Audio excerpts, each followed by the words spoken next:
2차는 저는 1차를 먼저 제가 1차에서 별로 높은 성적이 아니었기 때문에 1차를 꼭 잘 보셨으면 좋겠어요. 그 이유는 기다림의 지옥이 너무 계속되기 때문에 1차를 꼭 잘 보셔야 합니다. 그냥 문턱을 넘어서 '내가 잘했다.'라는 생각을 하시면 안 되고 그 이후부터 정말 지옥의 시작이에요. 그래서 1차를 지금 꼭 잘 보시기를 추천드리고 그다음에 2차에 수많은 변수가 존재한다는 거를 알려드리고 싶어요. 경험한 사람으로서. 자, 평가자, 평가실의 우호적인 채점, 그러니까 평가실 운이 실제로 따르고요. 그리고 상대평가, 내가 뽑은 번호 앞 번호에 나보다 잘하는 사람이 존재한다면 내가 낮은 점수를 받을 확률도 실제로 높습니다. 그리고 세 번째가 내가 실현하고 공부를 열심히 한 파트가 나왔냐라는 것도 운에 속하고, 그다음에 4번 내가 짠 수업이 내가 말한 내용, 내가 짠 수업 그리고 내가 말했던 면접 내용들이 이 출제 기간의 핀트에 잘 맞았냐라는 것도 굉장한 운의 영역이기 때문에 이 부분에 변수가 존재하므로 1차를 무조건 잘 보셔야 합니다. 그리고 이거를 통해서 제가 할 수 있는 부분은 어쨌든 교과서 분석, 수업칠, 그리고 내용 숙지, 그다음에 면접 내용에 있어서는 면접의 어떤 그 문제에서 파악하는 출제자의 의도를 파악하는 그 연습이 굉장히 중요했어요. 그래서 교과서 분석이나 수업 틀을 열심히 짜고 숙지하자라는 것이 저에 있어서 2차의 전략이었어요.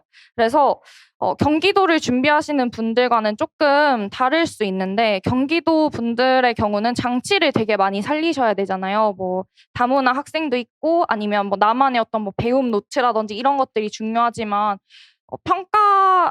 평가원 지역 같은 경우는 그런 것들이 조금 덜 중요하다라는 것을 이제 저의 주변에 경험했던 분들에 의해서 들을 수 있었어요. 그래서 저는 그런 부분보다는 수업의 내용적인 측면과 수업의 구성에 좀 초점을 두고 실현 스터디를 준비했습니다. 사실 이 스터디는 제가 짠 스터디는 아니었고 12월에는 온라인 스터디만 진행을 했었어요. 그래서 온라인으로 실현 한 번, 면접 한 번, 그다음에 뭐 교육과정 분석에 좀 초점을 두는 스터디라서 교육과정이 이렇게 구성이 되어 있고 이 교육과정에 맞게 교과서가 이렇게 구성이 되어 있구나를 보는 식으로 스터디를 진행했습니다.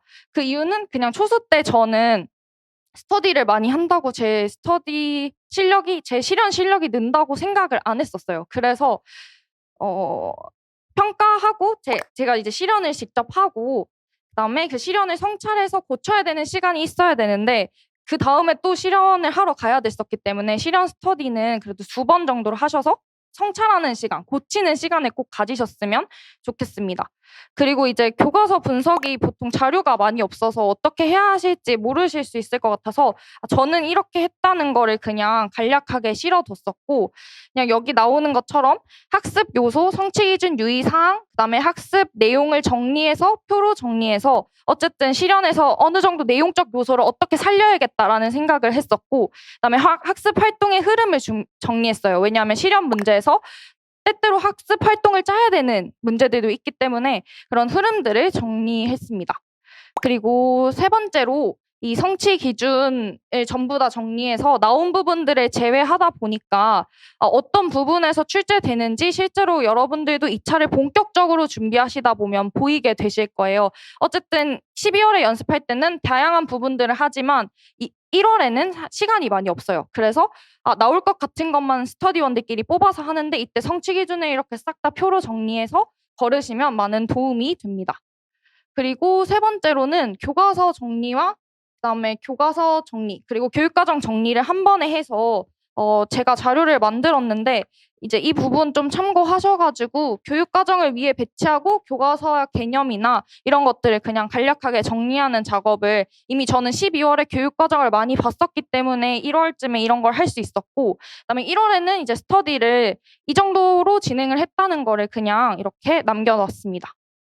그리고 이제 세 번째로는 그 만능 틀을 만들었어요. 이 만능 틀 같은 거는 만능 틀을 오늘 가져오진 않았는데 어쨌든 내 수업에 계속 써먹을 수 있는 틀을 만들어라고 동혜 선생님이 제공해 주신 자료에도 있었기 때문에 저만의 만능 틀을 이렇게 만들어서 정리를 했었고, 그다음에 네 번째로 좀 강조드리고 싶은 건 내재적 수행법이라고 해서 결국에는 우리가 배우는 개념이지만 2차가 계속 안 느는 이유가 내가 생각하는 이상은 있는데 실천이 안 돼서라고 생각을 했었거든요.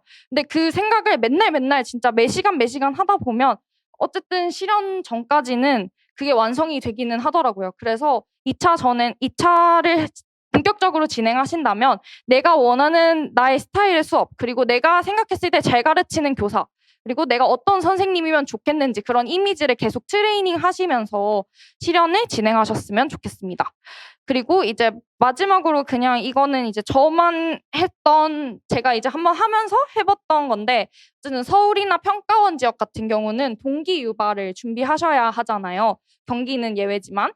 그래서 동기 유발에서 뭐 경험이나 매체 자료, 이런 실생활 자료들을 한번 생각을 해서 정리를 하고, 그다음에 옆에는 아까 정리했었던 교육과정의 개념이나 교과서의 개념들을 한번 정리하고, 그리고 세 번째로 필요성을 정리를 했는데, 왜 애들한테 이걸 가르쳐 줘야 되는지, 우리가 이것을 배움으로써 무엇을 얻을 수 있는지, 이런 부분들을 이제 간략하게 정리를 하면서, 이번이 사실 협상이었잖아요. 저는 협상이 결국에는 사람과 사람, 집단과 집단 간의 다툼은 언제나 존재하지만 그러한 이해관계를 우리가 평화적으로 해결하고 서로 상호 만족할 만한, 서로 만족할 만한 대안을 도출하기 위해서 이걸 우리가 배우는 거야. 이런 것들을 동기 유발 시간에 던져서 이야기를 했었거든요.